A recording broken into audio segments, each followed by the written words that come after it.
नमस्ते 안녕하세요। आज मैले विशेष एउटा मिसिनको बारेमा विशेष टिप्स तयार पारेर ल्याएको छु, हेरिदिनु होला। सनबान खिगे भनेको चाहिँ एउटा मिसिन हो। यो मिसिनको पिक्चर चाहिँ यस्तो हुन्छ। यसको भनेको विशेष काम भनेको यसको यो नोट लेखेको छु नि, नोट लेखेको ठाउँमा चाहिँ के भन्छ अवि आउने तरिका यो, तर विशेष यसको छुट्याउने तरिका भनेको तीनटा छ। एउटा खाल्दा थोरेनेदा र फानेदा आयो भने डाइरेक्ट यसको एन्सर भनेको सनबान खिगे हुन्छ। अर्को भनेको नोट लेखेको ठाउँमा यसरी पनि आउँछ। अर्को यसको दुईटा अवि हुन्छ। यो चाहिँ काम गर्नुभन्दा अगाडि खाली रूपमा मिसिनलाई घुमाएर पार्ट पूर्जालाई चाहिँ चेक जाँच गर्नुपर्छ भनेर आउँछ। यो यस्तरी पनि आउन सक्छ, तर माथि यसको मेन कुरा भनेको अर्को खाल्दा थोरेनेदा र फानेदा आउने बित्तिकै सनबान खिगे भन्ने हुन्छ यसको एन्सर। अनि अर्को फ्रेसु खिगेको पिक्चर चाहिँ यस्तो हुन्छ। यो चाहिँ रङ्गिन तरिका दिएको छ। यसको काम भनेको एउटा भनेको खुबुरिदा, अर्को भनेको चिगनेदा। खुबुरिदा र बङ्ग्याउने र चिगनेदा भनेको आकार निकाल्ने, आकार सेप निकाल्ने भन्ने बित्तिकै यसको चाहिँ फ्रेसु खिगे हुन्छ। यसको भनेको फ्रेसु खिगेको मेन दुईटा काम भनेको खुबुरिदा र चिगनेदा आउने बित्तिकै फ्रेसु खिगे हुन्छ एन्सर। अनि अर्को भनेको मिल्लिङ खिगेमा जहिले पनि एउटा लामो अवि आउँदाखेरि चाहिँ यहाँ आउँछ नोटमा यसरी आउँछ यो लामो खिगे, तर यसको मेन कुरा भनेको यसलाई केलाएर निकाल्दाखेरि यसको दुईटा कुरा चाहिँ जहिले आउँछ काक्ता र छल्लानादा भनेको। यो काक्ता भनेको तास्ने र छल्लानादा भनेको काट्दाखेरि प्रयोग गरिने भन्दा नि, यो भनेको यो काक्ता र छल्लानादा आउने बित्तिकै मिलिङ खिगे हुन्छ यसको एन्सर।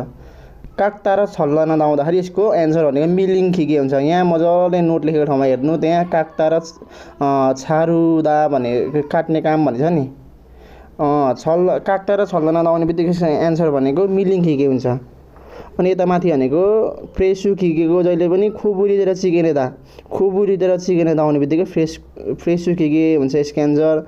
अनि यसको भनेको दुईवटा अवि आउँछ। एउटा भनेको यसरी पनि आउँछ खाल्दा र थोरनेदा र फानेदा भन्ने आउँछ। अनि यो भनेको अर्को नोट लेखेकोमा चाहिँ यहाँ जसरी आएको छ त्यसरी पनि आउन सक्छ, तर यसको विशेष भनेको खाल्दा थोरेनेदा र फानेदा आउने बित्तिकै सनबान खिगे भनेर एन्सर लाउँदा हुन्छ। यति यसको बुझ्ने कुरा भनेको। अनि अर्को भनेको सनफोङ्गी भनेको फेनको भनेको अब यसको फेन र अब वानफोङ्गीलाई एकचोटि तुलना गरेर हेरौँ। फेन भनेको नाल्गे वेजनुरो सिल्ने वी उन्दोरुल नाथानुन खिगेम्निदा। यो भनेको पखेटा घुम्दै कोठाभित्रको तापक्रमलाई घटाउने मेसिन भन्ने बित्तिकै यसको सनफोङ्गी हुन्छ। अनि वानफोङ्गी भनेको चाहिँ पखेटालाई घुम्दै कोठाभित्रको ओयम, यसको हेर्ने पखेटा घुम्दै दुईवटा छ नि त, यहाँ पखेटा घुम्दै सिल्ने वी यहाँसम्म मिलो। अनि ओयम खोङ्गिरु भनेको प्रदूषित हावालाई, बुरु भनेको बाहिरतिर, फोन्ने हावा भनेको यो पठाउँदाखेरि फाल्दाखेरि प्रयोग गरिने, फाङ्सी भनेको तरिका विधि भन्छ। यो भनेको वानफोङ्गी भनेको जहिले पनि यो पखेटा घुम्दै, ओयम भनेको प्रदूषित हावालाई चाहिँ बाहिरतिर फाल्दाखेरि प्रयोग गरिने भन्दाखेरि चाहिँ वानफोङ्गीको प्रयोग गरिन्छ।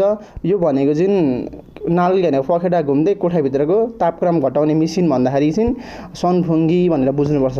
वानफोङ्गी भनेको जहिले पनि पखेटा घुम्दै कोठाभित्रको प्रदूषित हावालाई बाहिरतिर फाल्दा भन्दाखेरि चाहिँ वानफोङ्गी भन्ने एन्सर हुन्छ यसको। यति बुझ्दाखेरि हुन्छ यसको। अनि एयखन भनेको चाहिँ यो एसी पनि भन्छ यसलाई।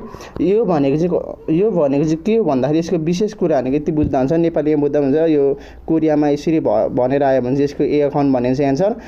छागाउन खोङ्गिरु नाउगे हागो भनेको यो चिसो हावालाई भित्रतिर पठाएर आर्द्रता छुच्चला हानुन भनेको कायम गर्ने, छाङ्ची भनेको उपकरण भन्छ नि। यो चिसो हावालाई भित्रतिर पठाएर सुब्दो भनेको आर्द्रतालाई कायम गर्दाखेरि प्रयोग गरिन्छ यो एयखनको चाहिँ जहिले पनि। चिसो हावालाई बाहिरतिर पठाएर यो भने आर्द्रता कायम गर्ने भन्यो भने एयखन भन्ने हुन्छ यसको एन्सर डाइरेक्ट। यसको बुझ्ने भनेको यति हो। अनि नाल्लो भनेको हिटर भनेको चाहिँ छन्गिरुल सायङ आधा विद्युतलाई प्रयोग गरेर न्यानो बनाउने, खिगु भनेको औजार हो भन्छ नि। यो चाहिँ भनेको विशेष भनेको नाल्लो भनेको चाहिँ विद्युतलाई प्रयोग गरेर कोठाभित्र न्यानो बनाउने उपकरण हो भन्दाखेरि यसको प्रयोग गरिन्छ। यो भनेको विद्युतलाई प्रयोग गरेर प्रयोग गरिन्छ। अनि नेङबाङ भनेको चिसो कोठा हो। यो भनेको चाहिँ खिगे भनेको मिसिनलाई प्रयोग गरेर, यो चाहिँ मिसिनलाई प्रयोग गरेर कोठालाई चिसो बनाउँदाखेरि प्रयोग गरिन्छ। कोठालाई घटाउँदाखेरि अथवा चिसो बनाउँदाखेरि नेङबाङको प्रयोग गरिन्छ। यो भनेको चाहिँ जहिले पनि मिसिनलाई प्रयोग गरेर, अनि यो नाल्लो भनेको चाहिँ छन्की भनेको विद्युतलाई प्रयोग गरेर, विशेष भनेको विद्युतलाई प्रयोग गरेर न्यानो बनाउने भन्यो भने चाहिँ नाल्लो। अनि यो नेङबाङ भनेको चाहिँ मिसिनलाई प्रयोग गरेर कोठाभित्रको तापक्रमलाई घटाउने भन्दाखेरि अथवा चिसो बनाउने भन्दाखेरि नेङबाङ भन्ने हुन्छ। अनि नालबाङ भनेको यो भनेको तातो कोठा भन्छ नि, तातो कोठा। यो भवनभित्र वा कोठाभित्रको तापक्रमलाई उच्च बनाएर न्यानो बनाउने भन्यो भने यसको विशेष भनेको त्यो बुझ्ने भनेको नालबाङ भनेको तातो कोठा भन्छ नि। तातो कोठा भनेको भवनभित्र तापक्रमलाई उच्च बनाएर न्यानो बनाउने भन्दाखेरि चाहिँ यस्तो हुन्छ, यसको पिक्चर यस्तो हुन्छ। अनि नेङबाङ भनेको चाहिँ नेङबाङ भनेको पिक्चर यस्तो हुन्छ। यो भनेको चाहिँ मिसिनलाई प्रयोग गरेर खिगे सायङ आधा भनेको छ नि, मिसिनलाई प्रयोग गरेर कोठाभित्रको उन्दो भनेको तापक्रमलाई घटाउँदाखेरि प्रयोग गरिन्छ नेङबाङ। अनि अर्को भनेको नाल्लो भनेको हिटर भनेको चाहिँ विद्युतलाई प्रयोग गरेर यता, अनि नेङबाङ भनेको चाहिँ मिसिनलाई प्रयोग गरेर। अनि अर्को माथि एयरकन भनेको चाहिँ छागा उन भनेको यो भनेको चाहिँ चिसो हावालाई भित्रतिर पठाएर शुद्ध रुल भनेको आर्द्रतालाई छोच्छल हानु भनेको कायम गर्ने उपकरण भन्छ नि। यो भनेको एयरकन भनेको त्यति बुझ्दा हुन्छ। यसको विशेष भनेको यति बुझ्दाखेरि यसको एन्सर मिलिहाल्छ।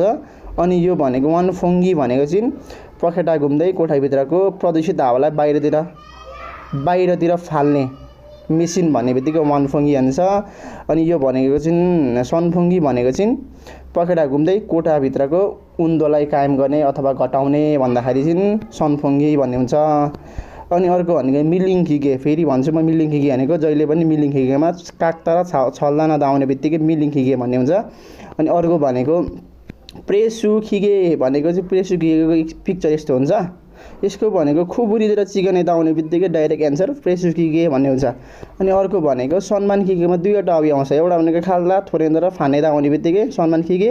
अर्को भनेको काम गर्नुभन्दा अगाडि खाली रूपमा मिसिनलाई घुमाएर पार्ट पूर्जाको अवस्थालाई चाहिँ मजाले चेक जाँच गर्नुपर्छ भनेर आउँछ क्या। यो नोट लेखेको ठाउँमा चाहिँ यो कि त नोट भनेको ठाउँमा कि त यसरी आउँछ लामो, कि त अर्को तरिकाले खाल्दा थोरेन्दा र फानेदा भनेर बनाएर सर्ट फर्ममा मैले पारेको। यो खाल्दा थोरेन्दा र फानेदा भनेर आउने बित्तिकै सम्मान खिगे भन्ने हुन्छ। यसको बुझ्ने तरिका यति बुझ्यो भने एन्सर सबै मिल्छ, प्रायः सबै मिल्छ।